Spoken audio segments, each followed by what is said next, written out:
All right, get ready, because today we are going deep into noun clauses. Noun clauses. Yeah, you heard that right. Noun clause power of sentences. Okay. They promise to make grammar fun, but I guess we'll be the judge of that, right? Yeah. Now I know what you're thinking. Oh, tell me. Noun what? Yeah. Is this going to be a snooze fest? Right. But trust me, by the end of this deep dive, you'll not only understand noun clauses, Okay.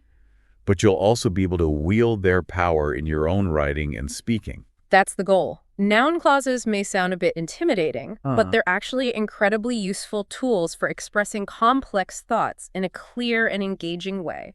So let's break it down. What exactly is a noun clause? Well, think of a noun clause as a group of words that work together to act like a single noun in a sentence. Okay. For instance, instead of simply saying, the reason is unknown, you could say, why he did that is unknown. The entire phrase, why he did that, is functioning as the subject of the sentence, like a noun would. Okay, I'm starting to see how these noun clauses can add more depth to our sentences. Yes. So how do we spot them? Are there any, telltale signs? Absolutely. Noun clauses are often introduced by specific words like that, what, who, whoever, whether, or how. These words act like little flags, signaling the beginning of a noun clause. Okay. Think of them as the secret handshake of the grammar world. Okay, so, in the sentence, I know that you love grammar. Yeah. The word that is our little flag, introducing the noun clause, you love grammar. Exactly. And what's fascinating is that these noun clauses can play different roles within a sentence, just like regular nouns can. So it's not just about being the subject of the sentence. Not at all. They can also act as the object of a verb, or even as a complement. Okay. Think of the sentence, I believe what you said. Here, the noun clause, what you said, is the object of the verb believe. Okay, so we've got subjects, objects, and what was that third one? Complements. Yes, complements. Remember how a noun can sometimes rename or describe another noun in a sentence? That's essentially what a noun clause can do as a complement. Okay. Take the sentence. The problem is that we're out of time. The noun clause that we're out of time is acting as a complement, providing more information about the subject, the problem. Wow. I never realized how much flexibility noun clauses offer. It's amazing. But if we're being honest, grammar isn't always the most, thrilling topic. I know, it can be. How does grammar today try to make it more fun? Well, they use a lot of humor and relatable examples. Okay. One example they gave was, what the chicken was thinking when it crossed the road remains a mystery. It's a classic joke, but it perfectly illustrates how a noun clause can function as the subject of a sentence. Okay, I have to admit, that's kind of clever. I'm starting to see the potential for humor here. Right. Do they have any other examples that showcase different roles of noun clauses? They do. One that stood out was, I'm not sure how my cat can sleep all day and still have energy to knock over everything at night. Oh, yeah. In this case, the noun clause is functioning as the object of the verb phrase, am not sure. It's a thought many cat owners have probably had. You're telling me it's like they're reading my mind with these examples. I know, right? So we've seen noun clauses as subjects and objects. Yes. What about a complement example? Did they offer one of those? Actually, they didn't give a specific example of a noun clause acting as a complement, Okay. but we can easily create one. How about this? My biggest fear is that I'll accidentally delete all my work. Here, the noun clause that I'll accidentally delete all my work describes the subject, my biggest fear. Yeah. Okay, that's a pretty relatable fear. I know. So it seems like these noun clauses can pop up in all sorts of places within a sentence. They can. It's making me want to pay more attention to how I construct my own sentences. Yeah. But why should we even bother with all this grammar stuff? Yeah. Does it really matter in our everyday communication? That's a great question. While we might not consciously think about noun clauses all the time, Right. they actually play a crucial role in making our language more nuanced and precise. Oh, right. Instead of relying on simple, straightforward sentences, Yeah. noun clauses allow us to express more complex ideas in a clear and concise way. So it's not just about sounding like a grammar whiz. Oh, not all. It's about being able to express ourselves more effectively. Exactly. Noun clauses are powerful tools for conveying information, crafting compelling arguments, and even adding a touch of humor to our writing and speaking. I'm starting to see how mastering noun clauses can really elevate our communication skills. Yeah. It's like we're unlocking a secret code to become more effective communicators. And the best part is that the more you understand about noun clauses, the more you'll start to notice them everywhere. Oh, really? You'll begin to see the intricate ways they weave together thoughts and ideas in everything you read and hear. It's like opening up a whole new world of language.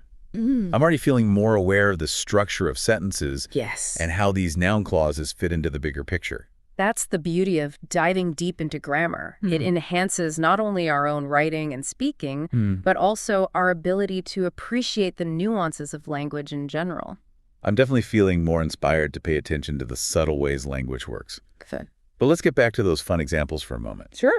Did Grammar Today offer any other humorous sentences using noun clauses? They did. One that stood out was, "Why my dog insists on barking at the mailman is a question for the ages." Haha, that's perfect. I think we can all relate to that one. Yes. It's like those everyday mysteries that make us chuckle. Exactly. Did they happen to showcase how noun clauses can be used in more complex sentences? They actually didn't delve into that specifically, Okay. but we can certainly explore that aspect ourselves. For example, imagine a sentence like, "The fact that the Earth revolves around the sun, which was once a controversial idea, is now widely accepted as scientific truth." Okay, now that's a mouthful. It is a little bit. But I see what you mean. Yeah. There are actually two noun clauses embedded within that longer sentence, right? Exactly. That the Earth revolves around the sun is functioning as a noun clause explaining the fact. Okay. And then we have another noun clause, which was once a controversial idea, that's adding extra information about the first noun clause. Wow, it's like those Russian nesting dolls clauses within clauses. It's amazing how much complexity we can pack into a single sentence using these noun clauses. It's like building a house of language brick by brick, using noun clauses to add extra rooms and levels of meaning. I love that analogy. It's making me see sentences in a whole new light. Good. But I have to admit, analyzing these more intricate sentences can make my head spin a little. I understand. Did Grammar Today offer any tips for identifying and understanding these more complex structures? They didn't go into specific strategies for dissecting complex sentences, but one tip they did offer was to pay attention to the punctuation. Okay. Commas, dashes, and parentheses can often help us visually separate different clauses within a sentence, making it easier to identify the noun clauses. That's a helpful tip. It's like having little road signs guiding us through the sentence. Exactly. But before we get too lost in the complexities, Yes. let's take a step back and think about why understanding these intricate structures is even important. It's all about developing a deeper appreciation for the power and versatility of language by recognizing how noun clauses function within different types of sentences. Yeah. We become more attuned to the subtle ways meaning is constructed. It's like we're becoming language detectives, uncovering the hidden clues that reveal the author's intent and message. Exactly. Yeah. And that deeper understanding can then inform our own writing and speaking, helping us to communicate our ideas with greater clarity, precision, and style. I'm definitely feeling more empowered to use noun clauses in my own writing. Good. But before I start crafting my masterpiece, Yes. I think it's time for a challenge. Did Grammar Today leave our listener with any fun exercises to test their newfound noun clause knowledge? They did. They challenged listeners to come up with their own funny sentences using noun clauses. Okay, that sounds like fun. Did they offer any examples to get our creative juices flowing? They did.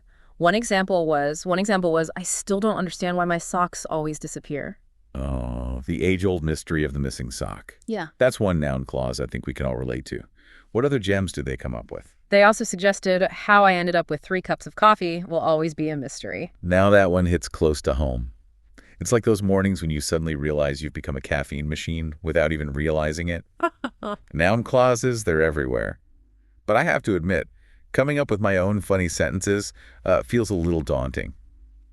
Any tips for unleashing our inner noun clause comedian? Well, think about those everyday quirks and observations that make you chuckle. Maybe it's your pet's strange habits, Right. your family's unique traditions, or even your own tendency to misplace things. Yeah. Then try to frame those observations using a noun clause. So instead of saying, my cat loves to sit in boxes, Yes. I could say something like, why my cat prefers a cardboard box to a perfectly good bed is beyond me. Exactly. You've taken a simple observation and transformed it into a humorous statement using a noun clause. And notice how the noun clause, why my cat prefers a cardboard box to a perfectly good bed adds a layer of amusement by highlighting the absurdity of the situation. That's a great point. It's not just about using the noun clause. Right. It's about using it in a way that creates humor or intrigue. What if we wanted to go beyond the everyday and use noun clauses to express something more profound or thought-provoking? Can they handle that kind of weight? Absolutely. Noun clauses are incredibly versatile.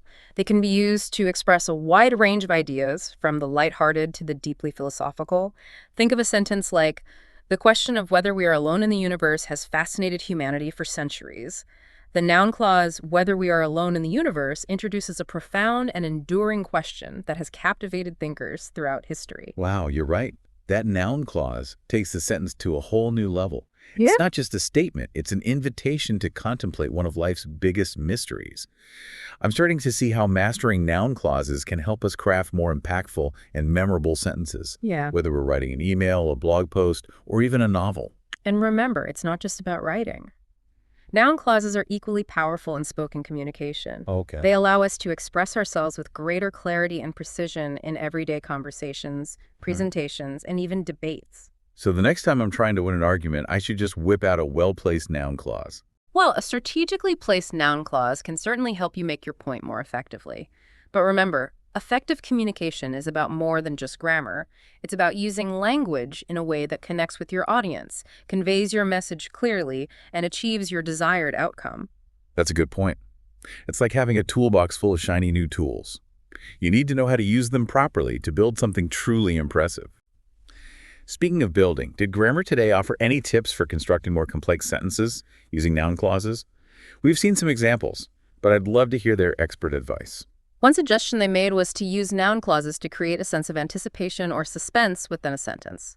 For example, instead of saying, "the winner was announced," you could say, "everyone eagerly awaited the announcement of who had won the grand prize." Okay. The noun clause, "who had won the grand prize," creates a sense of anticipation, drawing the reader or listener in. Oh, that's clever. Yeah. It's like those movie trailers that give you just enough information to pique your interest without spoiling the ending.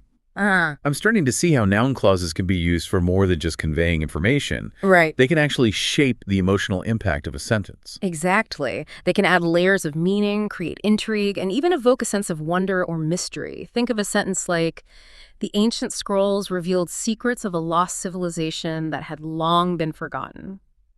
The noun clause, "that had long been forgotten," adds a touch of mystery and intrigue, hinting at a fascinating history waiting to be uncovered. I love how that noun clause transports us back in time, Yeah. making us feel like we're on the verge of discovering something extraordinary. It's like those adventure novels that whisk you away to far-off lands and hidden treasures. And that's the beauty of language. When used skillfully, it can create vivid images, stir emotions, and transport us to other worlds. And noun clauses, with their ability to embed complex ideas within sentences, play a crucial role in that magical process. I'm feeling inspired to go on a noun clause adventure. But before we set off, did Grammar Today leave our listener with any final thoughts or challenges to ponder? They did. Their final thought-provoking question was, how might understanding noun clauses change the way you approach writing or speaking? That's a great question to ponder. It makes you think about how this grammatical tool can impact our communication. Yeah, I'm already feeling more aware of the sentences I'm crafting. Oh, yeah. Both in writing and speaking. That's great. It's like, we've been given a new lens through which to view language. Right. We can now see the intricate ways noun clauses function to create meaning and impact. and it's not just about being grammatically correct, right? Oh, not at all. It's about using language in a way that truly expresses who we are and what we want to convey. Yes, noun clauses give us the power to be more precise, more nuanced, and ultimately more ourselves in our communication. I think that's a beautiful way to put it.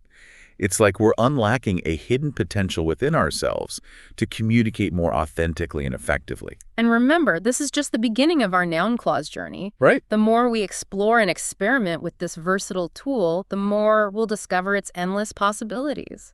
I'm excited to keep playing with noun clauses in my own writing and speaking. Who knows? Maybe I'll even become a noun clause evangelist, spreading the good word about their power and versatility. I have a feeling you just might. And who knows, maybe our listener will join you on this exciting grammatical adventure. That would be fantastic. Imagine a world where everyone is fluent in the language of noun clauses. We could have entire conversations constructed solely of noun clauses. Yeah. It would be a grammar geek's paradise. Okay, maybe we're getting a little carried away. Yeah, maybe a little. But seriously, I think understanding noun clauses can truly transform the way we approach language. It's not just about rules, it's about unlocking the power of expression. Well said. So, to our listener, we encourage you to embrace the power of the noun clause. Use it wisely, use it creatively, and most importantly, have fun with it. Keep experimenting, keep exploring, and keep those noun clauses flowing. And if you come up with any particularly clever or funny sentences using noun clauses, be sure to share them with us. We'd love to see what you create. Until next time, happy writing and speaking.